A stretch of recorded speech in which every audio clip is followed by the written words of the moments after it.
Welcome to Commission Ed, the Air Force Officer Podcast. Here we explore the training and development of America's leaders in the application of air power and the profession of arms. The views expressed are those of the hosts and do not reflect the official policy or position of the United States Air Force, Department of Defense, or the U.S. government.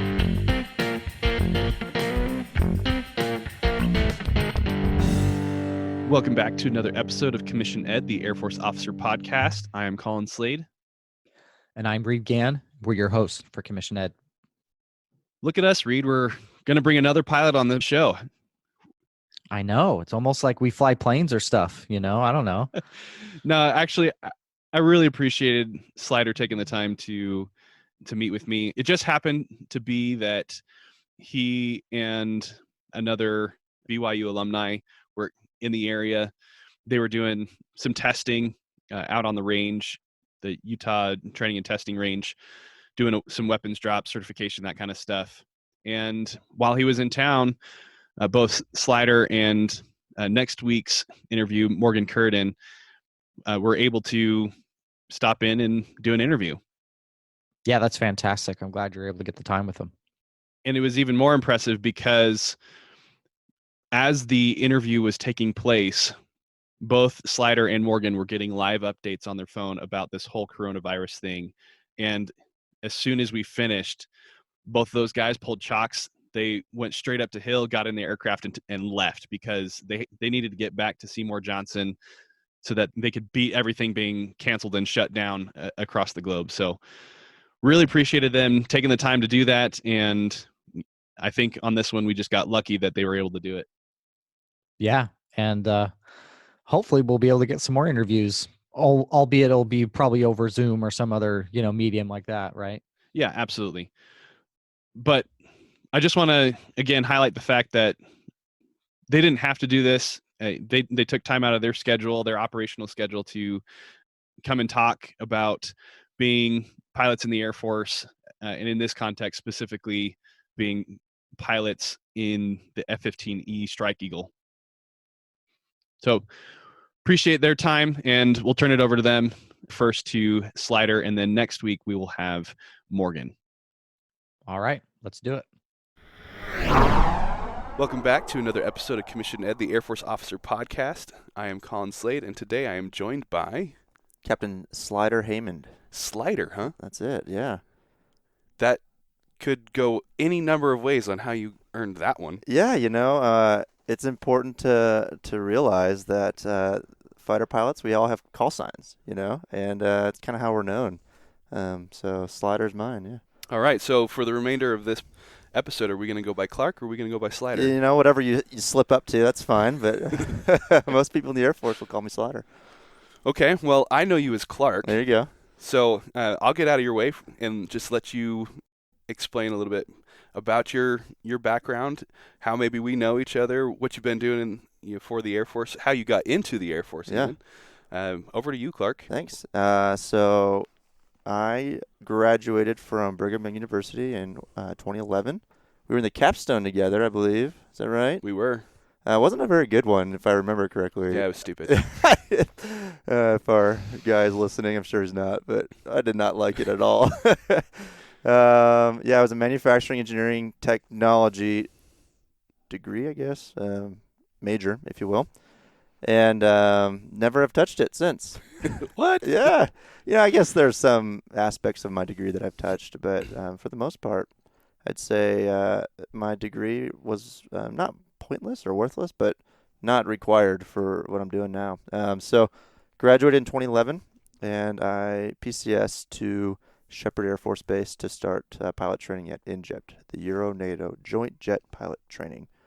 And it's pretty cool there, where you have multiple nations training together. Yeah. So in my class, I had some Germans, Italians, and Americans, and a lot of Guard Reserve guys as well. So kind of a breadth of people.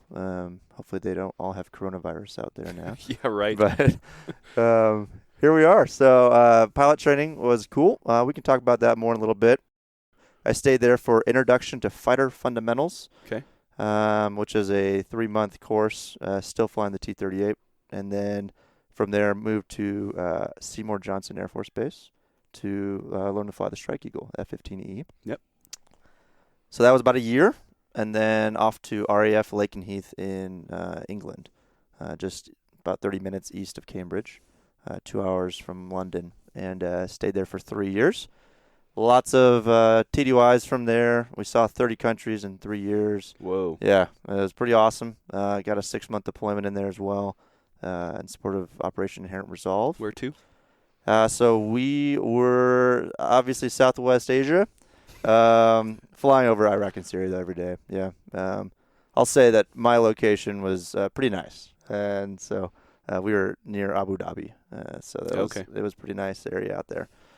Yeah, deployed there 6 months, and then back to England, finished up my tour there, and then went back to Seymour Johnson to teach, and that's where I'm at now. I've been there for about 2.5 years, and who knows what's next? We'll see. Okay. So it's been quite the adventure, and a lot of Goldsboro, North Carolina in my life, which it's there, you know. It's a thing. It's a thing. There's worse places. I.e. Holloman, or You're right. So, are there F-15s in Holloman? no, I was gonna say I don't think you could go there. No, we're based out of Mountain Home Air Force Base, Seymour Johnson, and then RAF Lakenheath are our 3 main ones. Then we got guys at Eglin, Vegas. Some of the test locations as test well. locations. Yep. Okay. There's a couple guys here at Hill as well. So, yeah, it's pretty good locations though. All it's been equal. We have some CONUS and some OCONUS, which other airframes don't. Any F-15s in Korea? No. Okay. They'll do some TSPs type thing. They'll go out there, but no. So yeah, that's the nutshell for Slider, and I've been in for 8 years ish, and I have another 2.5 to go in my commitment.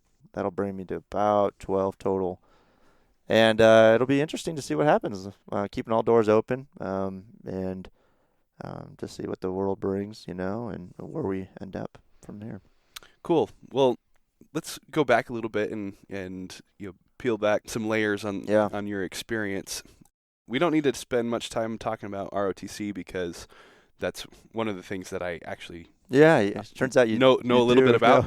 And so so our audience has gotten plenty of that from me. I mean, is there anything from your ROTC experience that stands out to you, that is something that you would like to pass on to any of the cadets that are currently going through the program, or those that are considering joining ROTC, or even for the instructors themselves, and how they might make ROTC more effective or better for the cadets? Yeah, one of the tactical problems I see with ROTC is, especially for those entering into the aircrew side of the house, is I don't actually lead in the ROTC sense very much. I don't have, as a aircrew, my leadership is in flying, in flight leadership, and so my job is I'm in a squadron with 30 other officers, and we might have 4 enlisted guys in the entire squadron. And as a young lieutenant and captain, I don't actually lead in the traditional sense. I'm actually the bottom of the totem pole, making popcorn and sweeping the bar, and there's a whole other aspect that I learned. So I didn't get any of that from ROTC, and so the disconnect is. Oh, come on! Weren't you the snacko at one point? Well, yeah, okay, so. Yes, but you know what I mean. Though, the disconnect is in the lessons taught from the instructor cadre they're very important lessons, but they don't apply to me yet. And it's just a different environment. I remember asking my instructors, like, "Hey, are we going to be marching and stuff in active duty?" Yeah. And like, "Oh, no, that doesn't exist." And so I moved to Shepherd, and it was nighttime. And I didn't know anything about Shepherd other than there was pilot training there. And so I just hear people marching around at night. I'm like, they told me there wasn't going to be marching, It turns out it's like the maintenance training center, so where all the enlisted guys go to train for maintenance as well. So, but, it was very interesting. And I'm like, why am I still doing this stuff? So, I did the honor guard thing. I did, you obviously did the color guard, I believe, right? Actually, I didn't. I thought you did. No, Didn't do you didn't any do of it. that. No. Well, so all that stuff was it was interesting. Directly applicable, I'd say no, right? Worthless, definitely not. I think it teaches attention to detail, and it makes you strive for something and better yourself, and might make you stand out a little bit better to potentially get you what you want for your career. So that's good. And builds the team. Yeah. Helps you learn how to work with others. Right. Toward the common goal, yeah. But I wouldn't take it too seriously is all. Like looking back, we probably thought we were a little too cool for ourselves, So I would just probably, if I were to do it again, I probably would have enjoyed college a little bit more, and not focused on it too much. My biggest regret at college is not taking fun classes. I just took what was required to get me done, and now I'm looking back, I'm like, well, that was dumb. Like, why not enjoy it? I'm already here. I already spent the money. Like, let's take stuff that I actually would care about. So that was interesting. So that's kind of the ROTC thing. I think that as aircrew, it's difficult to replicate what you are going to experience in ROTC and at the academy. Really, anything. So like I said, that's a tactical problem that as a cadre that we can maybe look at tackling one day, to figure out what we could do to better prepare ROTC cadets, or any cadets for that matter, to becoming pilots and aircrew for that. So yeah, no, I totally agree with you. The only thing that I might change on your statement is I don't think it's a tactical problem. I think it's a strategic problem. When we are, as an enterprise, for all Air Force accessions, training our future officers in ways that are not applicable for their your future duty, right? Yeah, you're absolutely right. One of the cool project I'm working on right now is I'm working with AFPC on revamping the PIXM. Okay, cool. And essentially the PIXM has been created to quote unquote prove or allow us to define success as completion of pilot training. So with a varying degree of probability, X student will complete pilot training. So that's the PIXM. So that's great and all, but as a guy now, 2 or 3, exits down the highway here, that's not the goal line. I need the pilots and the WIZOs to continue their progression through IFF and then through the B course and eventually become instructors, and then come back and feed the machine. Right. So the great people at AFPC, they're understanding this, and they want to kind of look at that PIXM score, and maybe we can use that to predict pilot success through all those goals. And so back to your point, why do we give degrees to engineering students if they never touch it, i.e. me, and there's many people like me, Eric Hume and those types of people, right? Maybe what if we found characteristics that, hey, this person is going to be a successful pilot. That's who we want to hire. We need to hire this many. Let's give that person a scholarship instead of potentially giving a scholarship to somebody that gets a degree that might not ever be useful, Yeah. So it's just an interesting problem set that I'm working through that hopefully we'll see some fruits from that. Yeah. If anything, if my experience in ROTC, both as a cadet and now as an instructor, has taught me anything, it's that the officer accessions process is broken, and that we have not fully identified the competencies that we need our officers to have to begin with. Meaning, like, what does a second lieutenant fresh out of their commissioning source actually need to have to be successful? We have not yet fully defined that. And because we have not fully defined that, we don't know exactly how to train for it, right? Yeah. So, well, and to find the right people to fill that. And then that's the other piece of it, is you have to know what it is that you want, and then you have to know the kind of people that can actually become the thing that you want, and then how to get them there. And it probably didn't identify itself as much until now, where we're short on people. Right. And it's like, oh, shoot. Like, we need every person to be hired correctly, and we need the right person in the right spot at all times. So it was really interesting, this project I'm working on, when I spoke with the DC Air National Guard and the folks out there, because when they hire a pilot off the street, that person then goes through pilot training, through IFF, through their B course, and then gets back to their unit, has to do training there. And if they fail in any one of those positions, they lose that person forever. Right. And they can't replace it, you know? Yep. And they need that person for at least the 10 years plus to, you know, keep revitalizing their blood. And that was very eye-opening to me because, you know, people fail our course and they just move to another airframe, you know? But when it's their lifeblood that they need, that people, it was very eye-opening that we have to get it right. We have to get the ascensions right, and the hiring right, or else we might lose, you know? So. Yeah, and to put it into maybe a corporate context, when a company is looking to hire, you know, to hire somebody new, that hiring process actually represents a full dollar amount. Right.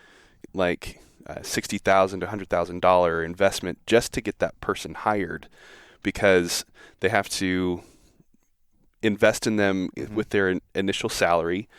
Well, the hiring process itself, they have to pay the recruiter to do the interviews and then have to invest that person in their salary, in the training process, however long that is, any equipment or uniforms or travel or anything that person has to go through. And if they bug out, you know, either if they fail, get fired or quit or something like that within the first 6 months, that company is out $100,000 just like that. And then they have to start it all over again. And that's why they now don't vest people for 3 years in their 401ks and whatnot, you know, to keep people there. Yeah. And us millennials, we like to move. Exactly. Exactly. Yeah. So I think it's a strategic problem. Yeah, I agree. That we as an Air Force, if we truly value our officers and what it is that they do, we need to do a better job of selecting the right people, training them in the right way so that they can fill the right sort of competencies on behalf of the Air Force in completing our mission. Totally agree. Yeah. Well, cool. Well, I didn't mean for us to spend that amount of time on ROTC, but you know, I think valuable discussion anyhow. Sure. What I'd like to do now is talk about your experience at ENJJPT. It's something that has come up on the podcast previously, but I've never actually had somebody talk to what it was like being there. Yeah. So, first of all, explain what ENJJPT is. You touched on it a little bit, you know, Euro-Nato Joint Jet Pilot Training, where you're working with coalition partners from Europe and other nations to still go through the normal pilot training process. But I don't want to obviously explain it. But first of all, what is it? Secondly, how do you get into it? And then third, what's it like? Yeah, so I'll probably botch the history a little bit, but from my understanding, I don't know when it started, but essentially we're a part of NATO, right, the North Atlantic Treaty Organization. And as a partner in there, we, as a group, NATO, devised a pilot training where they can each send their students to a pilot training to train. So they not only send students, but they also send instructors. So the people that I flew with, Canada, Spain, Norway, Italy, Germany, the Italians and the Germans were usually the more prominent numbers. Yeah. And some countries send more than others. Like we had a Turkish instructor, but there was no Turkish students there at the time. And so what's cool, though, is that you get to surround yourself with people from other countries with a common language, right? Everyone's speaking English, but not everyone speaks it the same, you know? Yeah, and so there's a lot of language barriers. And I couldn't imagine going to France and, you know, I don't speak French, but let's even call it Spain. I speak Spanish. So I couldn't imagine going to Spain and doing pilot training there, even though I know the language. Like, that would be extremely difficult. So that layer in and of itself is pretty impressive for the students that come from other countries that go there. Yeah, they must have a minimum level of competency in English as a second language before they can even be considered for it. Right? I would imagine they have to take a test of some sort. I don't remember if they do or not. But it was actually interesting to see the different accents, and like the Norwegians, their English is just about perfect. Right. It's incredible. So anyway, that was an interesting part. But so then you had the same problem with the instructors though. So my instructors, English is a second language as well. So Yeah. there is a barrier there, and a communication that you have to fight through as a student to understand what's going on. So it makes it for a very interesting time. So the timeline is about the same as any other pilot training. So the other ones are at Enid, Oklahoma. So that's Vance Air Force Base, Del Rio, Texas, down at Laughlin Air Force Base, and then Columbus, Mississippi at Columbus Air Force Base. So And each of those is the normal undergraduate pilot training. Yep, you'll hear it usually SUPT, so Okay. specialized undergraduate pilot training is usually how they call those. And those are all usually mostly American, but there are some international influence in those other pilot trainings as well, like Iraqis, and some of the Italians go to Del Rio as well. So it just kind of depends. So it's not like it's very unique at ENJJPT, but there are other countries there that might not be elsewhere. So still fly the T6 to start off with. So 6 months, the T6. The difference at ENJJPT is there's no T1. So there's just the T38. So, which is going to be actually the fact for all pilot trainings here within the next year. The Really? T1's going away. Yeah. Not sure what they're doing with that yet, but there we are. So you go from the T6 to the T38. Doesn't mean you're going to get a fighter or a bomber. But to be able to fly a fighter, you have to fly T-38 first. So instead of the traditional track select, where you might go T1s, you might go to Hueys, you might go to T-38s, you just go to T-38. So you know right out the bat that you're going to fly that. So anybody that gets selected for ENJJPT knows that they're either going to end up in a fighter or a bomber. No. So that used to be the case. Okay. But that is no longer the case. So they do send guys to heavies from there. And usually they're ACC assets, i.e. RJs or AWACS, sometimes AFSOC type stuff. But it is not guaranteed anymore. So now I'd say, they only send the top 10% of those that apply there. I don't know, again, going back to our previous, discussion, why? Because I got good grades and I brown nosed my commander, I go to ENJJPT, like that just, for me, that as now I'm looking backwards, I'm like, I want the best people to be pilots, and I want the best people to potentially go to ENJJPT to make everything better. So anyway, but there you have it. There is some sort of selection to get into ENJJPT. I'm not sure. You probably are more familiar with now the percentages of what is weighted more importantly than others. Stuff, whether it's physical fitness or all those things. Like any other selection process in the Air Force, it is going to change year to year based on the number of slots available, and so trying to pin down the order of merit on ENJJPT or any other competitive thing is nearly impossible. Right. It's always changing. Always changing, moving target. Yep. If there's anybody listening to this that is interested in going to ENJJPT, that I'll give you the same advice that I would anybody else. Just be the best that you possibly can. Just like what you're alluding to, that we want the best people in these programs, not just those that meet the quote-unquote minimums. Totally. For that order of merit. And you can't control other people. You can only control yourself and how well you do. And there's things that even part of that you can't control. Sure. Your commander might not like you. Sorry, man. That's just, right. That is life.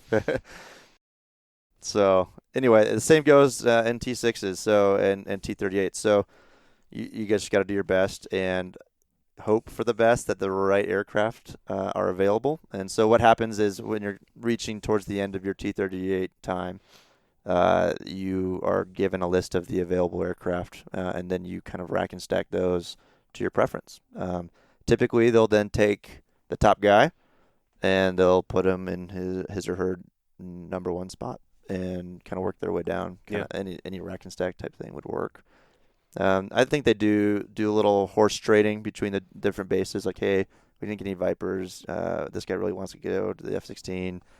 Can we give you an F-15 and kind of make it work? But that process also is interesting.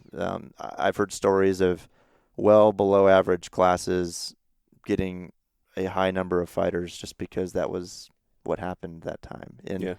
Because that was the aircraft that was available. Yeah, it's tough because they needed more pilots in that particular area. Right. That whole part of the AFPC process is a kind of conundrum and needs to be worked for sure. It needs to be looked at and adjusted because we need to give commanders the power to pull more fighters when they need them and to push away fighters when they shouldn't have to. When we're putting people in aircraft that they don't belong, it's going to hurt them. They're not going to want to be there. The community doesn't want them anyway. Right. And they're not going to get retained down the road. It usually won't work out for the long run for the Air Force. So getting the right people in the right platform is important. Yeah, it definitely is a tricky thing because here is AFPC, the Personnel Center, trying to look into their crystal ball, project out, hey, 5 years down the road when this officer is finally fully mission qualified and capable of being a mission leader, an aircraft commander, any sort of position of leadership, that not only are they going to be the right person for that job, right, but that also that airframe is going to be available, and that airframe is going to be needed for the particular national security objective at that time. Right. So it's speaking of a moving target, right? Yeah, it's a shot in the dark. Let's be honest. I'm sure there is thought put into it for sure, but it's not always correct. Yeah, I mean, we've done pretty good up to this point. Sure. Well, and we had numbers, and that's the difference now. Okay. When we're 2,000 pilots short of where we need to be, it's really highlighting the problems. And what we're seeing now in the fighter community specifically is an absorption problem. So we can train now up to 1,400 pilots a year. Yeah. The problem is now I don't have enough cockpits to put them in. Mm-hmm. And they have to be on a progression so that they become what's called experienced. And once you're experienced, there's different definitions for that for each community. You can then fill other jobs. But until you reach that point, you're not worthless, but you're kind of a drag on the system versus a working cog for the machine. Yeah, so. And in order to get experienced, they have to be in the cockpit flying a certain it's an hours-based thing, certain number of usually, hours. Yeah. Checking off each of the competencies and the capabilities Yep. for their aircraft. Yeah, and if they're not getting the hours, they can't provide the Right. Air Force what they need, and that puts an even greater burden on those who are experienced, having to meet those requirements for the combatant commander and those training missions and those. Yeah, and as the ball keeps rolling down the hill, you now look at your instructor cadre, who are your core people that can now turn around and create more experienced aircrew. They are getting burned out and they're getting overworked, and then as that's all culminating right at the 10-year moment when they now have the opportunity to potentially get out of the Air Force, and they look around and see the other opportunities out there, and it's pretty lucrative for them. And it's like, well, quality of life isn't great, pay is pretty good, quality of life's okay over there, and pay is really good over there, Yeah. And so our wing commander says that this is a control issue. It's not about money. I'd say it's a little bit of both, but I like his idea of that it's a control thing. Like, people want to be able to decide what they're doing next and have that power to decide where their family's going to live, and not getting that 365 to who knows where, and being on the hook for those types of things, but being able to control your life and where your family lives. So it's interesting. It seems like you're speaking from experience. Well, I'm still, I just watch it. Especially in my squadron, all of our instructor cadre are at least in their second assignment, potentially in their third, and some of them are making those decisions now. And so I'm just observing, right, and seeing what's coming along. The important thing, though, is to see that, hey, the mission's getting done. We're working with what we got, but we're actually still winning, right? So that's good. Would we like more resources? Absolutely. Who doesn't? We would love more pilots and WISOs and continuing through that. But we got to do what we got to do to complete the job, So pilot training in and of itself, though, is pretty interesting to see what they're trying to change. So ENJJPT, they can't change the syllabus too much because it's kind of NATO driven. Yeah. And we got to kind of stay the status quo. But the other pilot trainings are doing a lot of different experiments to potentially see, hey, can we learn faster, better, stronger, and utilize different technologies, emerging technologies to make things better. Pilot training next is something I'm sure you've heard of before. Yeah. And leveraging the power of VR. Jury's still out. We're getting our first 2 pilot training next students in an upcoming class. So they're going straight from the T6, skipping T38s completely, and coming to fly Strike Eagles. They've already done it in the F-16 and the F-35 and a couple other places with varying degree of success. I can't speak for them, but we'll see when we get our students here and how it goes for them. But yeah, it's pretty interesting things that the changes that are coming down just to solve or help solve the pilot training pipeline problem that we have. Okay. Yeah. Well, if anybody has questions about the ENJJPT process, either applying for it or what the experience is like going through ENJJPT, and what it's like living in beautiful Wichita Falls, Texas.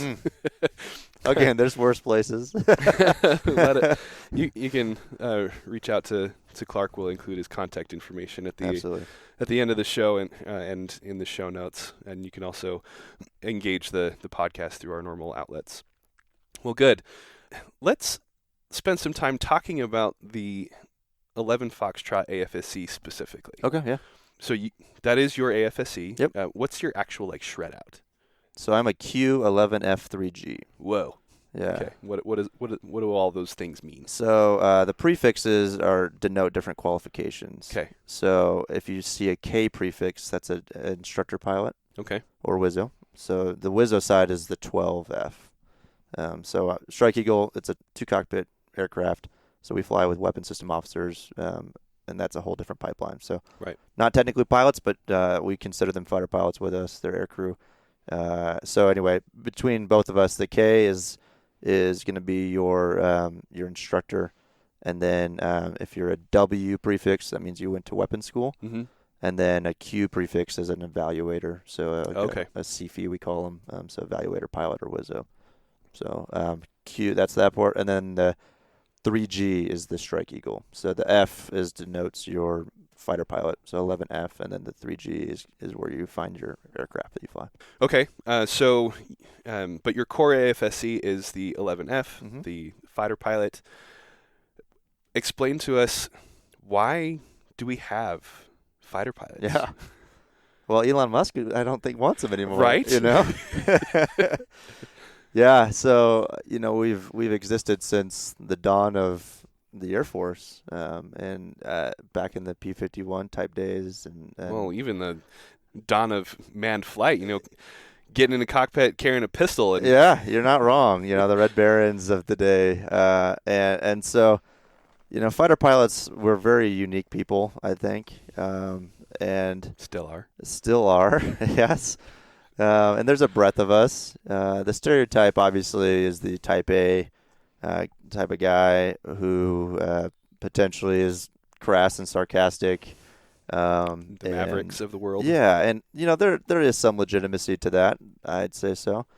But there's the piece that is very important for us is we're very much critical thinkers, and we find problems easily. We usually find solutions in a way that we want to do it our way, and then the communication of the problem or solution is probably where we lack the tact, especially with outside agencies. And the way we treat each other is with respect, but we expect a high level of competency, and with that, we will also tell you when you're wrong as far as each other. Sure. Our debriefs are very unique. We say that rank comes off the debrief. So I don't care if you're an 05 or an 01, I'll treat you the same.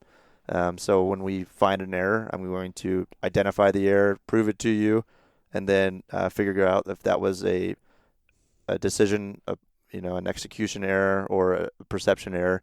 and then come back and instruct you appropriately. So when we then take that out of the debrief and we now insert it into the real world, that's probably where the interaction comes with most people in the Air Force. Some people have issues with that, and that's okay. I think that as a community, we need to learn to work together, and our way is not always the right way, and there's reasons why people might do it differently. And so I think as a community, people usually can understand when things are logical. Mm-hmm. But then it comes to a point when it's like, well, what you're saying right now doesn't make sense. That's when it probably strikes a chord with us, and some of the stereotypes come out, I'd say. So I think the fighter pilots in general, though, there's a whole swath of them where you might have I've met very shy, introspective type people who might not be that type A person, but can still go out and execute very well. So the job itself is, I'd say, a high level of knowledge is required. The good thing is that we teach it in a way that you can learn it. Yeah. I'd say most people can learn to become fighter pilots. It's not something that is in 100% nature. You do have an aspect of having to conform a little bit and have to change, not to compromise values or anything, but in order to become successful, I'd say. Yeah, the Air Force has its own way of flying. Right. And the Air Force needs you to conform to that particular way of flying in order to achieve our mission, right? Yeah. And what's interesting that I'm seeing now is creativity is still required. With increasing in technology, especially in our adversaries, it requires creativity to defeat that threat. And coming up with new ways to crack the nut is important. And that's why we send people to weapons school. Yeah. So that they can learn to even be better critical thinkers and solve these pretty complex problems that we're going to be dealing with, that the NDS, the National Defense Strategy, kind of requires us to tackle. So, so it is going to be interesting in the next 5 to 20 years, as our technology we're pretty much where we're at right now. We do have improvements coming, but we see a larger increase in improvements, from our near peer adversaries. So, yeah, that's kind of us in a nutshell. I wouldn't say I probably did a really great job of explaining the fighter pilots, but what I'll say is we're not mean. We're not. We don't hate you. We actually really appreciate hard work. And I'm flying up here at Hill Air Force Base on a TDY, and I was dropping this 5,000-pound weapon 2 days ago, and it requires a large amount of mission planning. It's a bunker buster type weapon developed back in, it's called a GBU-28, developed back in for the Gulf War. And there's some very unique things about it that I've never dealt with, and one of them requires the pressure altitude of the target area. Okay. And because of that, I now need to work specifically with our weather shop, and he needs to give me a very accurate assessment of what the pressure altitude is going to be. And so we brought our young airman out here, and I go to him, I'm like, hey man, don't screw this up or else, we're going to miss the target. And, we went, he gave us the pressure altitude, we went out, we flew it, we dropped the bomb, came back, and it hit perfectly, came back, and I, gave him a big high five, and like, hey dude, because of you, we hit the target. Like, you did your job today, and you brought the mission home. Yeah. And so that kind of stuff is, it's important to come back and really realize where we all play a piece in the mission. If you don't know where you play the piece in your mission, then you need to go out and figure that out. Right. Because it's super important. When I was deployed, we had both fighters and tankers on base. Yeah. I can't believe this. And one of the airmen working at the chow hall asked me, why do we have these tanker aircraft here? And I was like, well, we're at war, Like, oh, so are they the ones that bring in the gas for the generators? You're just like, Yes, they are. Yes, for the air power generators. That's right. So that you have air conditioning and you can go play your Fortnite, So it's so important, though, to realize where you play the part in the mission. Because if you don't, I would have a hard time probably maintaining motivation if I didn't know that what I was doing it was important. And it is. For all of us, it is. It's very important what we do. Yeah. So you are specifically in the F-15E, the Strike Eagle. We don't need to get into the specifics of that particular airframe, but what is your role as the pilot in flying the F-15E, also knowing that you've got a Wizzo in the back seat that is responsible for the actual deployment of the weapons? Like, what is that relationship like? What is your role in supporting combatant commanders, providing those capabilities in the F-15E? Yeah, well, it's a multi-role aircraft. So it came off of the F-15A and C. So the C model is how it's usually referred to now, and they're an air-to-air only aircraft. So the Air Force discovered, hey, this is a really good airplane. What if we put some more gas on it, strap some bombs on it, and see how good it is? And so they kind of pivoted from the C model into the Strike Eagle. And so because of that, we are self-support, and our main mission is usually air interdiction. Okay. So AI is how it's referred, or we call it SAT. And so with AI missions, sometimes you're self-support, sometimes you might have offensive counter-air as well, i.e. from Raptors or C models or F-35s or whatnot. So we'll fight our way into a target, we'll drop our bombs, and then we'll fight our way out. So we carry missiles, usually AMRAAMs and Sidewinder missiles, so 9 Mikes or 9Xs. And we're able, we train for air-to-air fighting as well. Yeah. So as the pilot, I'll just talk single ship more than anything, and then I could talk flight leadership in a minute. But as a pilot, it's my job to fly the aircraft and get us safely to and from the target. Yeah. With that in mind, I usually will run the air-to-air radar and more or less conduct the air-to-air fight from the front seat. Okay. When it gets into the air-to-ground realm, that is mostly the Wizzo. He or she is in charge of the bombs, making sure that they're healthy, finding the targets, and then getting the system set up so that we can drop the bombs on the right target. We both have a vote.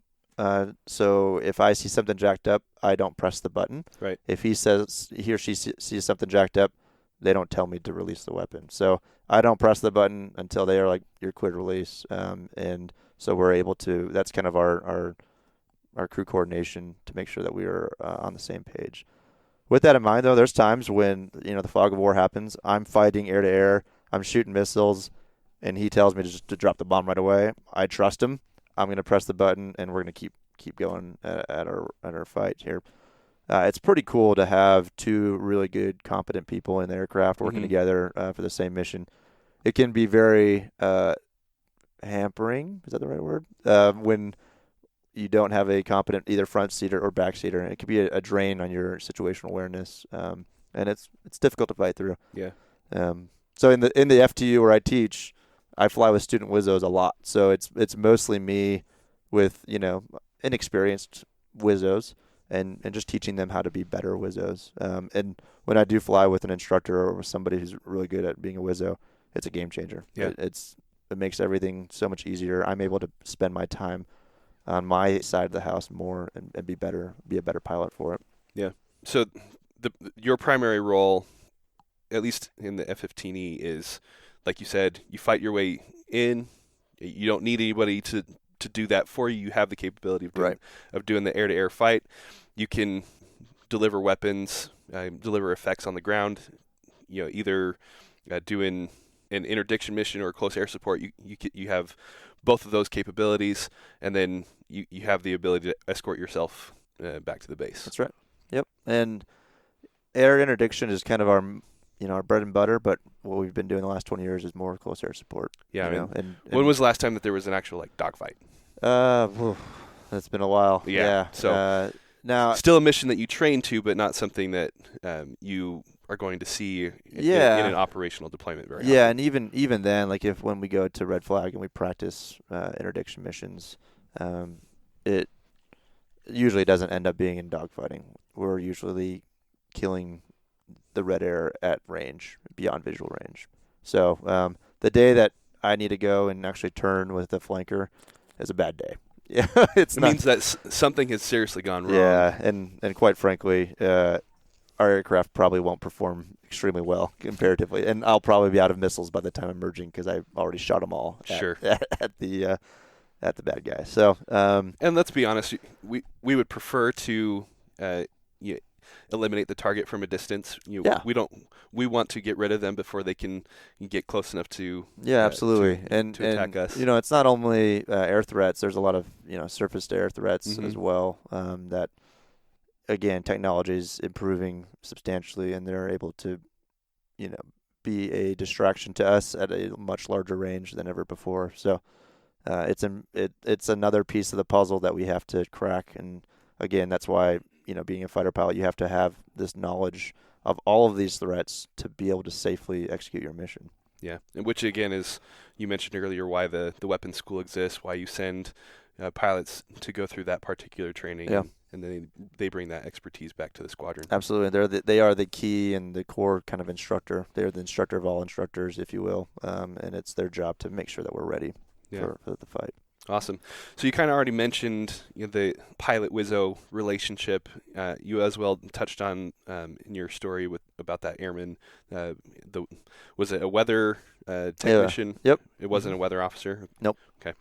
Maybe talk a little bit more about that pilot-wizzo relationship, or any other AFSCs, especially officer AFSCs, that a fighter pilot is typically going to work with. So on a daily basis, my normal job, I'll work with intelligence officers. So intel guys, we usually have at least one intel officer in the squadron, and then he or she has 2 or 3 enlisted intel as well. And they help us mission plan. They help us develop different training scenarios in order to accurately replicate the threat that we're trying to fight that day. So they're a key person in our fight. We deal with aircrew flight equipment. Those are all enlisted folks as well. They take care of all of our harnesses, G-suits, helmets, make sure that we are safe out there. Obviously, if I ever eject, that is probably the most important person in the chain, making sure that all of my my flight equipment worked properly in order to save my life that day. So and thankfully you have not had to punch out yet? Luckily not. My back probably couldn't really sustain that very well. So AFE is important. We deal with, they're called 1 Charlie Oscars, and they are in charge of all of our flight records. And they work to make sure that we have all of our currencies up to date, and that we are, again, safe in flying that day. We deal with maintenance. Man, those guys are probably the most important piece of the puzzle here. Yeah. I can be the best fighter pilot in the world, but if I don't have a good aircraft that day. Well, you are the best fighter pilot in the world, right? Again, I could be trying to get rid of these stereotypes, Colin. You're throwing them right back at me.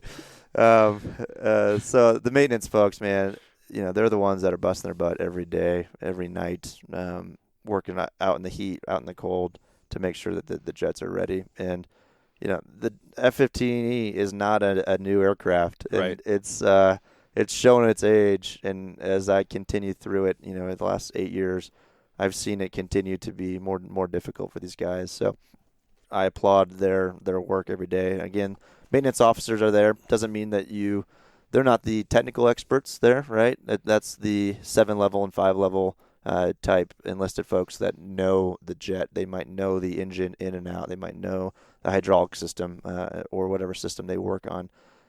So the officer side is more of a management side on that house, right. Making sure that I put the right people at the right aircraft to fix them, to make sure that they're ready for the next flying sorties. So, yeah. But what is your relationship with the maintenance officer? There's not much there at my level. Okay. It is more at a director of operations level. We'll deal with the captain, usually maintenance officer of a AMU.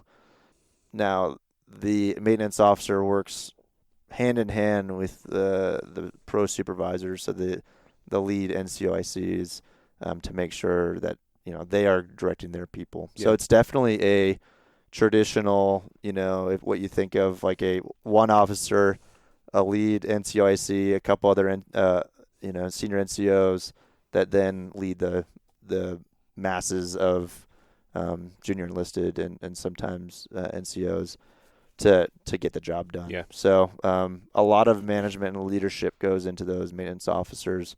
And, there's good ones and bad ones. And, Sure. the current one we have up here at Hill, she was an acquisitions officer, and a couple people fell out. They threw her in, and she's crushing it. She's doing very well. And so it's just core leadership principles that can get these guys through the job. Yeah. So, again, I'd say the ROTC aspect is probably a good carryover into that type of career field for sure. Yeah. Okay.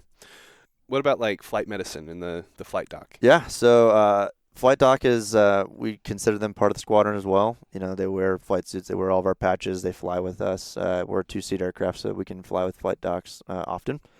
And they're definitely an interesting part of the chain because when I'm sick or hurt, it is, especially as an instructor, I need to get back to flying as soon as possible, right? Because we don't have enough of us, So they do their best to get us to that spot, and they also will be the ones that call timeout when something's not right, and so we have to lean on their expertise for that. And they have kind of the yellow flag that they'll throw out sometimes, for right or for wrong. Sometimes there's a bad relationship with that, but it's important to keep our health there. And as I'm getting older in flying, I'm now understanding why it's so important to maintain my health. It's way more important than flying to me, is just to not be a 32-year-old with a broken back is how I feel. But so they also have technicians that they work with, med techs, and again, both of those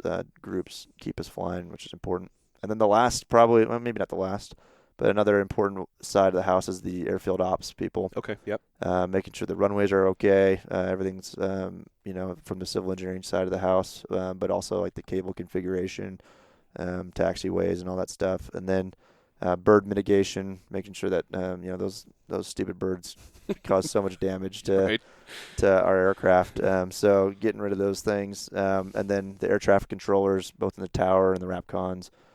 Usually there's probably about 2 officers on base that run, all those folks. And then you have more types of those, intel and 1COs that are at the OSS at every base. So that's in a nutshell. Then you have the people that we don't interact with on a daily basis, the finance guys, the personnelists, that we try to stay away from. Yeah, that you're only interacting with them when there's a problem. When there's a problem. Yeah. But again, like when they do, I applaud those that do a good job. Yep, that pick up the phone when we come back from deployment, that they're there to help us process all the travel vouchers and whatnot. Again, just know that you're part of the mission is the important part. Yeah. In a similar vein, if you're interacting with security forces, something probably went wrong.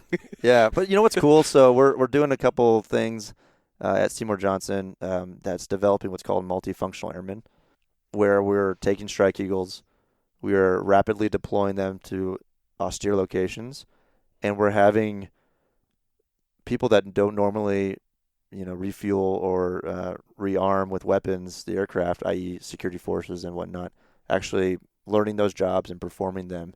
And again, they are loving it, and we're also giving weapons to maintenance officers so they can clear a landing zone, and or not just officers, but maintenance personnel, and help secure a location so that a Strike Eagle can come in. Like, those are the things that help people really realize that they're part of the mission and that you can play a part that's not maybe your traditional sense. So it's pretty cool. Yeah. But the bottom line, most important relationship for you as a fighter pilot is, especially in the Strike Eagle, is you and your Wizzo. And your Wizzo. Yeah, I'd say so. Absolutely. And what's cool though is we train everyone the same, but you all have your characteristics that you might be better or worse at. And when we deploy, we traditionally you'll be hard crew for a time. So you'll spend a lot of time with the same Wizzo, getting to know them and getting to know their strengths and weaknesses and being able to complement each other. But you're right, it's a very unique thing to have a Wizzo. There's not many aircraft that still have Wizzos. And it's a misunderstood group too. Right. The Air Force in general doesn't do a great job of supporting them, even though they are just as important to the Strike Eagle as the pilot is, if not sometimes more important. So there's a lot of what we call them Wizzo haters out there. And if you find yourself, hating on a Wizzo, I will protect them, and we do stand up for each other. But they hold their own, like they. And you are an intimidating individual. I bet. I'd be afraid to meet you. Yeah, real intimidating in a bar. Yeah. So yeah, that's Wizzos are, for me, I think the coolest part of the Strike Eagle and probably the most misunderstood, part. People say, "Oh, you're less of a fighter pilot because you have to fly with they call him a navigator," but it's not like that. It's totally different. Yeah, maybe the better way to think of it is that you're a better fighter pilot because you have that person there in the back seat. Yeah, I mean, there's two brains, 4 eyeballs looking at all the sensors and making the right decision. So, again, it can be a tool, but it could also be a drag, just depending on the competency of each other. Yeah, so let's talk about that operational relationship, especially in the deployed environment. Well, first of all, let's talk about deployments to begin with. What's it like being a fighter pilot, being deployed, being moved out of ACC and putting under the command of a combatant commander, being used for actual operational effects?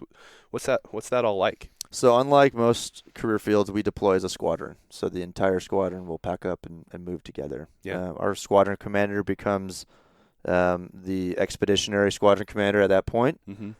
And he falls under now kind of 2 chains of command. There's still a at-home presence, and because he's still your commander back home, i.e. the operations group commander or the wing commander. But you now have a new wing commander and a potentially new operations group commander as well. And now there is, an order to fly what's called the Air Tasking Order, the ATO. And the ATO is developed every day, and it's basically what assets are we using where in the AOR, and where you're getting your fuel, what mission set you're going to be doing, whether it's defensive counter-air, whether it's close air support, whether you're doing a deliberate target strike. All that is defined in the ATO, and that is produced over in at the CAOC, Combined Air Operations Center. Mm-hmm. So with that in mind, you're now not training anymore. So that's the biggest thing. We're not developing training sessions and going out and flying and practicing. And so the briefs are shorter. The debriefs are shorter usually, and the flights are longer typically. My average flight normally is about an hour and a half, and deployed it was around 8 hours to potentially up to 12 hours is my longest one. So, and a lot of that was driving from where we were located, but some of it is because of the mission required it, and we needed to stay overhead to protect those on the ground or to stay looking for the adversary that we were fighting that day. Right. So deployed life though is definitely different. You're away from your family, and luckily, the technology is great. You can FaceTime. There's internet. That's good. In most places, usually if an F-15 has showed up at a location, there's probably internet. There's probably internet, yeah. I like to say I don't go anywhere if I don't get Hilton points, but that's not quite the case with deployments. Usually you're bunked up. I had 2 roommates actually, and as a lieutenant, that's where I deployed. My main job was to fly. And that was about it, So I flew about 3 times a week, and then the other days I'd go into the squadron. I was a scheduler at the time, so I had an opposite, separate duty. We should probably talk on that a little bit. But when we're not flying, what are we doing? But so I did scheduling, and then worked out and stayed healthy. Got off base a couple times to see the town, and but most of the job, especially back in 2016, 15, 16 when I was there, that it was the height of OIR versus now it's a little bit slower. Right. So, employed a lot of our weapons, and it was awesome. It was definitely, it's kind of like the fireman wants to go to the fire. That's where we wanted to be at the time, and it was a great experience. Yeah. Well, so let's talk about some of those non-flying duties. Yeah. Even when deployed, things that you might be involved in. Yeah. So you always have something that you're in charge of, or this that you have to do when you're not flying. It would be great if all I did was just go to work, flew, and then came home, and that was it. But there's a lot of different things that go on to produce, a squadron. So there's safety officers, so that when there is an accident or a mishap, or even just a part fails in the aircraft and you have to come home early, you have to potentially do an investigation on those types of events. So that requires, TDYs and training in order to become a safety officer. There is schedulers. Usually now that is contracted out, which is a big help for us. Oh, good. But there usually is at least one green bag where that's in scheduling that can potentially answer some questions. But man, that's a full-time job, making the schedule for the following day and the rest of the week, and then the following week as well, and making sure that everybody gets their training requirements and their upgrades and all that stuff. So with that, there's a training officer typically, and it's their job to, again, manage the syllabi and make sure that the different flight lead upgrades in Tier 1, Tier 2 WISOs, which is essentially a flight lead upgrade for WISOs, that they're executing it properly. They're not getting deviations, and making sure that everyone's flying the right number of flights a month to maintain their readiness. Additionally, there's mobility. So anytime we go TDY or we go deploy, they're in charge of all of our deployment folders and making sure we have all the training, the ground training stuff, and packing up, working with LRS and packing up the different equipment and all that stuff. So that's a pretty heavy job. There's stand eval, so standardization and evaluation. So they're in charge of all of our check rides, making sure that we are all current and that we stay current. And then if there's any checklist issues or problems with maybe procedures that might have arisen, then they can work with the other stand eval programs on base to make sure that those are all correct. We have back in the vault. So most of our work that we do is usually classified. So we do a lot of stuff in a vault. So a secure environment.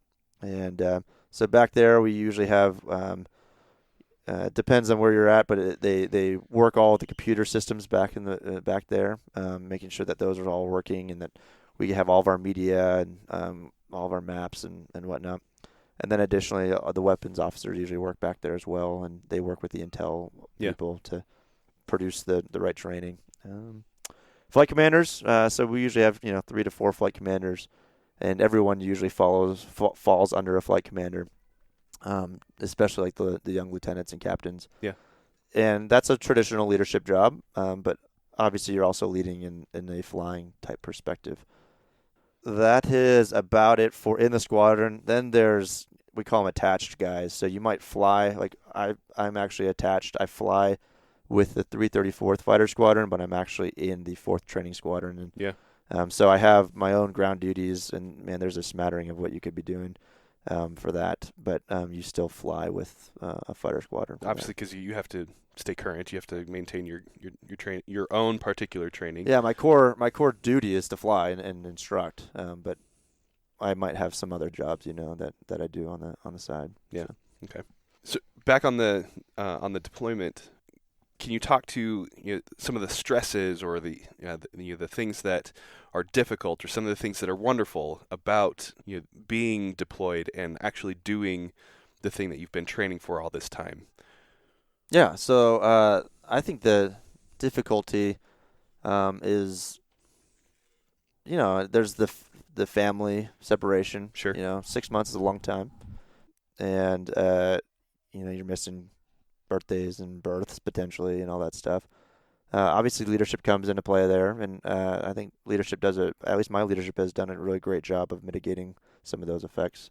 In fact, when we were deployed, the policy there was that family could come out and actually see us. So I spent 5 days with my wife and daughter in Dubai, during my deployment, and that was awesome. It was pretty cool to do the mission one day and then seeing my daughter the next day. It was pretty cool. Yeah. And then going right back to it. So that was very unique for where we were at. Right. Yeah, definitely not going to be the case for all deployments. Yeah, I wouldn't expect that for sure, but take advantage of it when it's there. Yeah. Additionally, the safety is a concern. About 3 months before I deployed was when the Jordanian pilot was, put in a cage and burned, and it was pretty eye-opening, to see how real it could be if I ever did eject. So that was a concern for probably more my mom than anyone. Right. So it was interesting to fly every day, but we train for it. This is what we do, and we have confidence in ourselves, and and then when issues arise, we're gonna deal with them and in a level, calm way, so that we can get back home safely. So the biggest threat out there for us was an aircraft failure more than anything, to be honest. From the ISIS perspective, they didn't really have too much that they could reach out and get us at the altitudes we were flying at. So it was more of a concern if an aircraft had a catastrophic issue. But again, we're 2 engines, luckily, so we can limp home if we need to, or limp to another base in order to safely land, which we had to do a couple times, but nobody got hurt, which is good. That's probably the harder parts. The great parts is obviously executing the mission, and OIR was fascinating to me. The complexities of Syria at the time and now really were huge. Seeing the Kurds and what they do and watching them on a daily basis fight, it was impressive. Yeah. And you could literally look out, and I wasn't in World War I, but I could look out and see the trenches, if you will, or you see the berms and see where the lines were, and it was amazing to see. And you knew that past that line was where ISIS was, and when the Kurds would take another city, they would just rebuild the berm and keep moving the wall, if you will, which was amazing to watch. Yeah. And one of the more kind of eye-opening things to me was we were over Syria and had our target pod out, which our target pod's pretty good. It's not like an RPA. It's not full color, high fidelity, but I can see an adult versus a child pretty well, at pretty far distances. Can't really see if that adult's carrying a weapon or anything that like an RPA could. So we have to work together on some of those things to identify who the bad guys are. But good guys carry guns too. So that's not a give all for that. But one time we were over Syria, and I had our target pod out over this home, and the JTAC told us that it looked like that they were bringing out a barrel of some sort. And so we were watching them, and sure enough, there's this big tube that comes out of this house, like, okay, all right, this might be something we could engage in. And they strap it on top of a car, and they keep loading stuff into this car, and eventually they get into the car, and then 2 little kids run out and get into the car as well, and they start driving away. And I don't know exactly what they were packing, but I think that I want to say that it was like their family rug, and they were packing up their stuff and leaving, Syria, as the tragedy of Syria was that it just displaced millions of people. Yeah.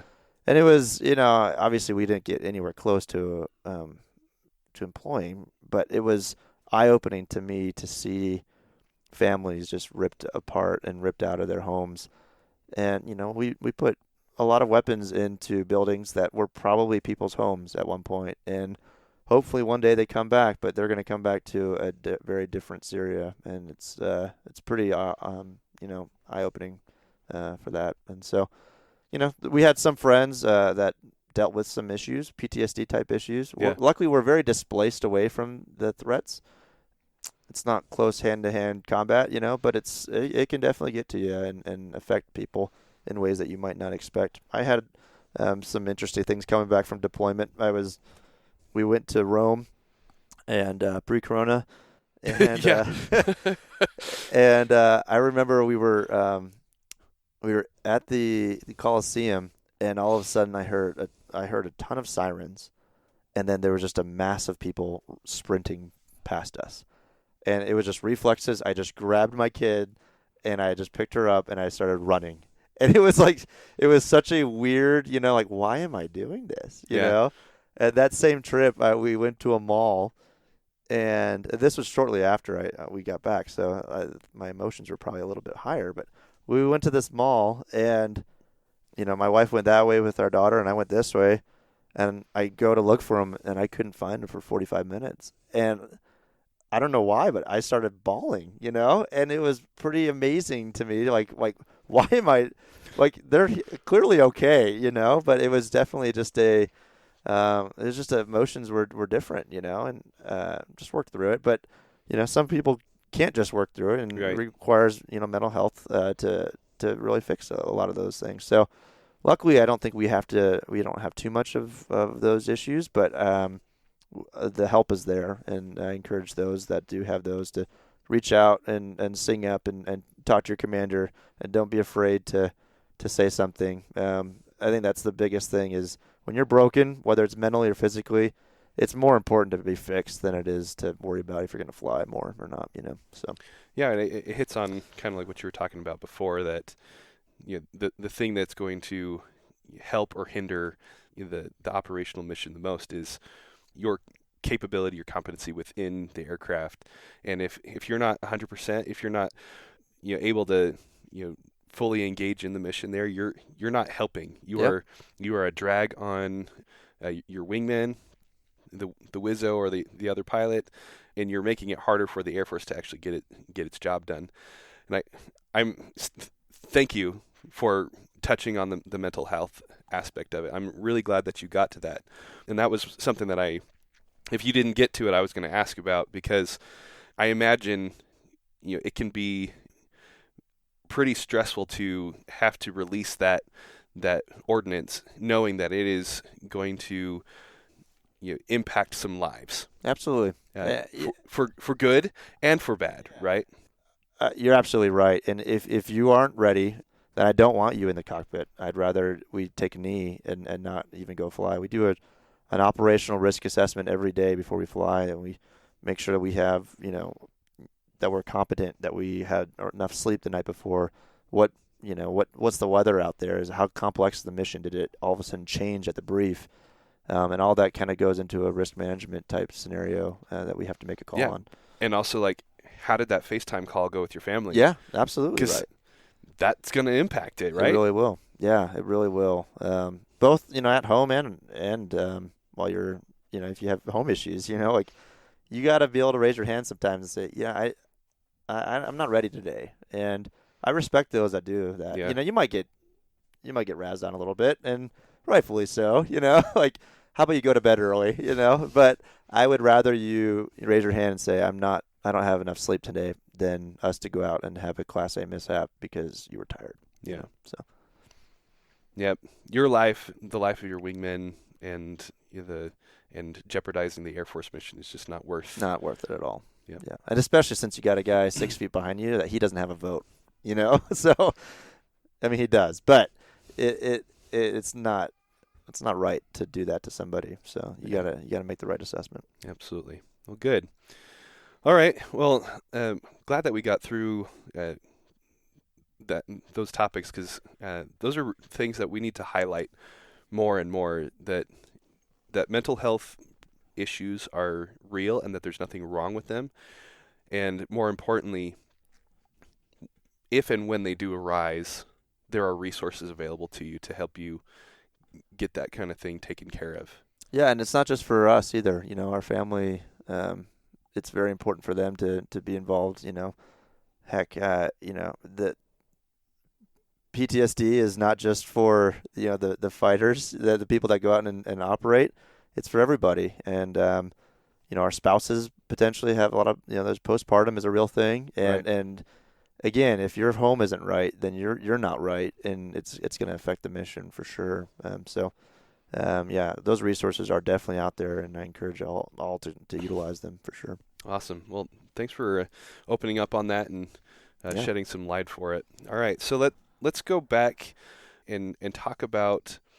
We kind of touched on it in our discussion about ROTC not being sufficient to prepare you for what you do as a fighter pilot. So let's talk about what you have done to make sure that you continually develop as an officer, as a competent technician of your craft, how have you continued to grow, or to at least address some of the gaps in your training that ROTC left you with? So I think taking that on yourself is important. Whether that's reading books, getting into leadership books or getting into, business books are typically leader-based as well. I'm pretty into personal finance, and mentoring other people with that kind of stuff, I think is a very important tool for not only, personal growth, but also for other people. And then getting out of your comfort zone and getting out of the squadron to be able to tackle problems with other agencies is huge,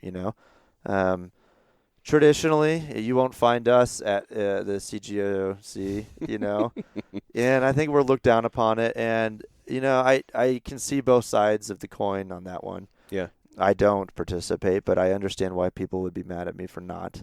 I understand. I do. But it is important to build relationships, and it is because the day that your lieutenant has finance issues, if that's the first day you're meeting the finance officer, it'll probably be okay. They're going to do their job too, but wouldn't it be better if you had a good relationship with them, and like, hey, Steve, can you really help me out with this, man? We don't have much time, can you help? And they can take it from there. So building tact and being able to speak intelligently to other people is important, and so when those problems arise, because they do in every squadron, instead of just like letting the problem sit there, pick it up and go do it, and figure it out. And you don't need to do it for your gratification of your OPR. Go out there and fix it so that the bro coming behind you doesn't have to deal with that problem himself, Yeah. So That's good. I have to ask the question, how do you feel about the cliche, you're an officer first and a pilot second? It's a unique path, and unique as in different from the world, but it's very common for, an officer to be a pilot. Like, how many people probably thought you were a pilot when All of them. Yeah, yeah, So, yeah, there you have it. Oh, you're in the Air Force. Oh, you a pilot? Well, on that note, why do you think it is that we have our pilots be officers? So, part of it is a legality. When you take a life, it is on the order of an officer. And even in the Army, they're not going to, well, I'm not Army, so forgive me, Army people. But they don't listen to this podcast, so under someone, like they're going to have their ROE dictated to them from an officer somewhere, in their chain of command. And same goes to show in a Navy, I would assume. I don't know too much about Navy, fires, but all their pilots are all officers as well. There are technical aspects that I think traditionally is a reason why, hey, having a degree is important, because it, you at least went through a very difficult thing in order to get there, and a little bit of proving that you're up for the task. But it doesn't mean that those that don't have degrees can't do our job. I think physically, people, enlisted could definitely do our job if you put enough training in them. Interestingly, the pilot training next, they actually took a couple enlisted and put them, 18-year-olds, and put them in the pilot training next to see what happens. Yeah. So I don't think it's going to solve the pilot training thing, but more of a experiment to see if somebody, what age is required, or is the degree even required to do our job. I'd venture to say no. I don't think it is. Especially since I haven't specifically used my degree since getting in the Air Force, but the aspects of working hard and studying and dedication, I think those carry over very well. Okay. Well, good. Well, let's start to wrap things up a little bit. You alluded to the fact that you've got 2.5 years or so left. What's next for you? Are you going to be in it for the long haul? Are you going to punch out and join the airlines? Or what do you envision for yourself over the next few years? One assignment at a time, so I'm actually applying for the Thunderbirds this year. Awesome. So this is my 4th year applying. They fly a single engine jet. That's right. Yeah, it's If you're listening, it's a great aircraft. Yeah. No, it's I'm excited for what's to come if that pans out, and if not that, then flying the Strike Eagle somewhere probably, or potentially transitioning to the F-35, flying up here at Hill ideally. I'd love to get out west, whether that's Mountain Home, Boise, or out here. Yeah, it's definitely for our family, and then.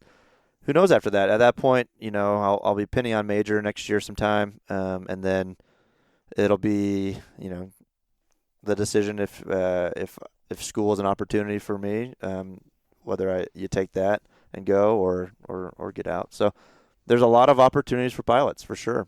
We are in demand as a worldwide for sure. So if you have the skill, it can be very useful and lucrative for you, and it's not that hard, So it's a good transition if that is the case. Guard and reserve opportunities are out there. There's a lot of flying opportunities in those aspects that if you want a little bit more control over your life and not having to move whenever the Air Force wants, but more when you want, transitioning to the Guard and reserve is a great way to do that. Well, good. Well, we're excited to see what happens for you and wherever you end up. Keep us updated. And, absolutely. And also so that those who listen to this podcast and hear this episode can get in touch with you, maybe cross paths, get some mentorship, get some instruction from the infamous Slider. Yeah, I absolutely encourage everyone. We'll throw my email out there, but I encourage you to continue listening to this podcast and gaining information, if nothing else. This might not be the right thing for you, and that's okay. We definitely need help elsewhere. Even if the service is not right for you, that's okay too. Yeah. But going out and serving and doing something bigger than yourself is important. Good. Well, one final question for you, Slider. Yeah. Well, what does it mean to be an officer? For me, to be an officer is to be not only a leader, but also somebody who people want to follow. And the difference to me is the idea that I not only care about getting the job done, but I also care about those around me and making sure that everyone is safe and happy and progressing in life. Awesome. Love it. Well, thank you, Slider. Clark, appreciate your time. Absolutely. Thanks for having me. Awesome. Colin, thanks so much for what a great interview that was. So many things that I really want to talk about. I think what I want to kick off the discussion here is probably my favorite story from your interview was when he went and found that weather airman who had given him a brief that allowed them to have mission success. This reminded me of an experience that I had when I was deployed to Al Udeid Air Base. I was working at the Combined Air Operations Center. We were planning and executing the global war against ISIS and kind of wrapping things up, the first time in Afghanistan as we transitioned away from combat operations to resolute support. And that's when ISIS was a thing, and we were dropping bombs every day in Iraq and Syria, and it was hard work, long hours, crazy work. And I remember some of the captains, I was a lieutenant at the time, they had arranged with some of the B-1 drivers for us to be present on the airfield for a B-1 takeoff. Now, for those of you who don't know, a B-1 takes off an afterburner, and it is a glorious sight to behold. Feel. Yes, and seeing those 4 trash cans just putting out hurt on the air around it was fantastic. Anyway, so we get in the van, we drive to the flight line, we check in with security forces, do the FOD, the whole thing, right? And then we get there, and you can't really see the aircraft because it's kind of a long ways away. But boy, you can hear it, and then it just roars right over our van. The whole van's rocking back and forth, and this thing's going off to drop bombs on the enemy. Man, I rode that high for like a month. And that was a simple act that some folks did to connect me and what I was doing to the mission. Right. And simple acts can go a really long way. All it took was them talking to a couple of people and then getting the van, so not cosmic. They didn't have to get clearances or anything really hard, but just little things. Talk to the guys that clean off all the arming loops on an aircraft. Hey, those arming loops are going in the trash. Can I bring some of those to my buddies? And you just hand them out. Hey, this bomb was dropped over Syria and it armed a weapon that was dropped on the enemy. Like, those are going to be treasured little pieces of aluminum garbage that they're going to carry around forever. And you can do that. Not can, you better. You should. You should be looking out for your folks that have their head in the computer every day and are working hard, and sometimes might be questioning, why does this matter? How am I connecting this to success? I think that's one of our most important responsibilities. And those who do it well, their people will get in line to do what they need them to do. Yeah. I'm going to butcher the saying, but something along the lines of, where there is no vision, the people perish, right? And it's your responsibility as a leader, as an officer, to provide that vision and help your airmen, help your people understand how it is that they are making the mission happen, highlighting their efforts and connecting them to the bigger picture. Because just as you're saying, they're likely going to be head down, face stuck in a computer, clicking away on those CBTs that they're like, this does nothing for me. I thought I was joining the military, not just this life-sucking organization that is, destroying all the joy in my life. But if you can help them see how what they are doing is enabling the mission, that's huge. That's everything, right? Yeah. And, we could keep pulling this thread. Well, how are you going to be able to do that? Well, you kind of have to know people. Maybe you should go to the CGO council on your installation. Maybe you should talk to other people. Maybe you should go to formal functions. I mean, the list goes on. This could be arranging for an incentive ride for your Airman of the Year. This could be any number of things. Reach out, but you have to build a network. You have to. So there's stuff you have to do. It's not something you can just pull out of your hat at a moment's notice. It needs to be part of your milieu of what you do as an officer. You reach out, you connect to people, you understand connections, you maintain friendships, so that when the time comes, you can take the mission to your airmen so that they can feel and understand and appreciate what it is and how important they are. Because believe me, if everyone had enough manning, which that's never going to happen, but what I'm getting at is everyone really matters. Right. Because if you don't, the mission's not going to happen. So yeah, connecting your airmen to the mission, you really got to do that for them. Awesome. One of the things that I wanted to highlight from Slider's interview was the discussion that we had about Air Force ROTC specifically, since that was the context that both Slider and I came out of. The idea that Air Force ROTC does not prepare our officers, specifically our pilot candidates, for flying training. What do you think is going on there, Reed? I think my first thought on that is, what percentage of Air Force officers are rated? What's that percentage? It's somewhere around 4% of the total Air Force. Okay, so if that's the answer, I think the numbers beg that we should probably be doing what's going to get to and be most helpful for the most airmen. And I see your point. Yes, this is a pilot's Air Force. This is what we do. This is the family business. But it's not the only business. And it's not even most of the business when it comes to the type of leadership we need to develop and the type of training and leadership environment that our airmen are going to find themselves in. So I think that's my first go-to on why I think we need to prepare airmen to lead other airmen more than we need them to be technically savvy. I think they're different skill sets, and I think that's why I think our ROTC OTS are built the way they are. That's fair. My thought on that is the majority of what we do is not sortie generating. The majority of the Air Force is what we would call nonners, right?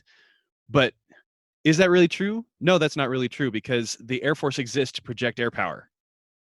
Everything that we do is designed to enable the flying mission, whatever the flying mission is, be it an actual aircraft with ordnance attached to it, or the space mission. Obviously, that's now moving over to the Space Force.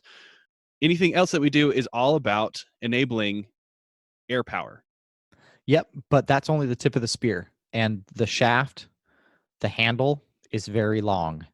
It is what we do, it is what we exist for, but the long wooden handle that is attached to that spear is much bigger and must be given attention. So, yes, we carefully and very deliberately develop people for what they need to do, and we're very good at building pilots. We're good at that. I have no question, absolute faith in what our folks do at UPT, and they develop excellent pilots. But I think if you have to build a single program that you have to geographically distribute and you have to teach to the single common denominator, I think it's got to be more focused on the most airmen, which are going to be support, which are non-ers. Yeah. Well, Reed, what did you think about the discussion that Slider and I had about mental health of the officer, especially those that are involved in kinetic operations, in combat? Yeah, I really appreciated his willingness to be vulnerable and to discuss that openly and freely. I think that is essential to not only his personal mental health, but the mental health of those around him, that they feel that they are allowed to not be okay. I have had significant struggles with my mental health post my deployment. And I try to share those experiences with others. Recently had a close friend of mine return from their first deployment, and I see a lot of the similar setting that I found myself in, and I think it's very likely that this person may encounter some of the same challenges I had. And I did openly discuss the struggles I had, and I'm happy to do that here, if you'll oblige me for just a minute. And this is all kind of part and parcel to the story, so just hang with me here for a minute. Again, went to Kayak with Al Udeid. Pretty safe location. I went downtown to Doha regularly. I drove, we've talked about this, the indoor go-karts that were pretty much unregulated and way faster than they should be, but boy, a lot of fun. I had 3 squares a day. I had pretty good billeting, but I also had a lot of stress. I remember just getting off the bus, walking into the building, my heart rate would go up and it would peg at about like 130 and it would stay there for 14 hours. And then I'd go back to my room and it would take me 4 to 6 hours to come down from that just go, super important decision making all the time. Every phone call was a disaster. 2 or 3 star generals walking in the room yelling all the time. And then I'd just do it over again every day. And I went from that and I moved back to Hawaii to be with my beautiful family on literally paradise on earth.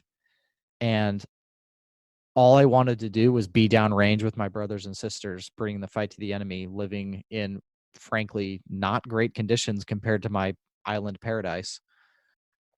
And then I got mad at myself for not being okay. And then it became like this spiral, right? So I'm angry that I'm not downrange, bringing the fight to the enemy.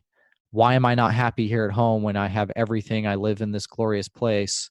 What's wrong with me? I wasn't even in physical danger. And then it was just like this dark spiral. And it took me about a year to get to a good place, talking to mentors, talking to people I trusted, talked to some people at church, talked to some people at work, and just kind of working through everything. And bottom line, I felt that what I was doing was really important. And I had to come to peace with it was okay for me to miss combat. It was okay that I missed my family, but that I wanted to be away from them. And that I had to come to grips with that duality, if you will, that I think I'm not alone in that experience, that, we come back from these experiences and we miss it.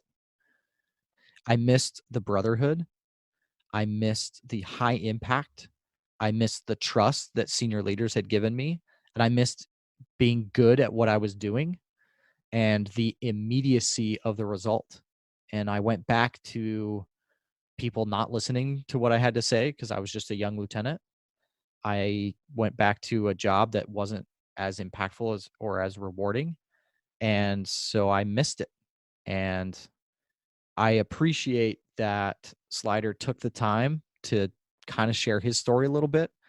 And even in our short time in the Air Force, Colin, I feel like things have changed when it comes to dealing with your mental health as they would your physical health or your fiscal health or your social health or any of the other aspects of who we are. And I'm grateful for that change, and I hope it continues.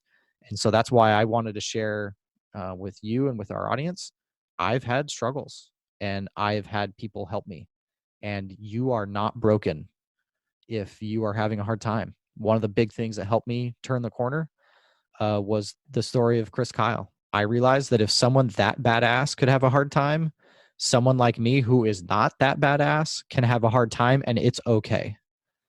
And I'll never forget watching that movie one night and just breaking down at the end, just completely lost it and realizing it is okay that I'm not okay. And that next day, my wife looked at me and she grabbed me by my face and she said, "I'm glad that you're finally home." And it had been a full calendar year. So I don't want to scare people, but what we do is hard. And what we do takes a toll on you. It takes a toll on your family. And you can't do this alone. How many times have we said that, Colin? You can't do this by yourself. I think we're going to say it in every single episode we ever record. Yeah. So I really appreciated it. Thank you for letting me share. And to anybody in our audience who's struggling, please know that there are people around you that care and are happy to help. There are many resources. Turn to your shirt, turn to your superintendent, turn to your commander, turn to your supervisor, Military One Source, you name it. There are people out there who are happy to help you get to a good place. Yeah. And you can count us in that group of people that are happy to help. Obviously, our ability to support you is going to be limited based on the technology that's available and the environment that we're in right now with coronavirus. But now is even more important of a time for us to come together and check in with one another and make sure that everybody is doing okay. Whether the mental health struggles that you're dealing with are combat related or not. I fully understand and agree with you, Reed. I know exactly where you're coming from on wanting to be back in that environment. But the reality is that you may have mental health issues from a huge variety of things. Infinite number of things can lead you down that path where you find yourself in a dark place. And so now, while we are all separated, and let's recognize that there are those who are still bringing the fight to the enemy despite what's going on in the world with coronavirus. And we need to be aware of those people too. But know that the invitation is open to anyone who is listening to this podcast or otherwise, that you can reach out to us. Reed and I will be happy to talk to you, to counsel with you. We're not professionals. We don't claim to be that at all, but we can at least listen and help you get to that better place. Yeah. And I think if I could just give one last little thing, if our audience took away one thing, it's that I would want it to be that we are all each other's best wingmen, and we are here for anybody at any time. And that is the most important thing to me about being a member of the United States Air Force, is I know across this planet, I've got 400,000 people on my side at any moment. And if I pick up a phone and I'm in a place where I need help, they're going to do whatever it takes. And I've seen it. I've experienced it. I've helped other people, and we are happy to do that again. But I really want to leave our audience with that. We're here for you. We're here for each other. That's what it's all about. All right. Thanks for listening to this week's episode of Commission Ed. Thank you for listening to Commission Ed, the Air Force Officer Podcast. The views and opinions of the authors expressed herein do not state or reflect those of the government and shall not be used for advertising or product endorsement purposes. Mention of any specific commercial products, process, or service by trade name, trademark, manufacturer, or otherwise does not necessarily constitute nor imply its endorsement, recommendation, or favoring by the U.S. government. The mention of companies by name is solely for the purpose of discussion and should not be implied as endorsement.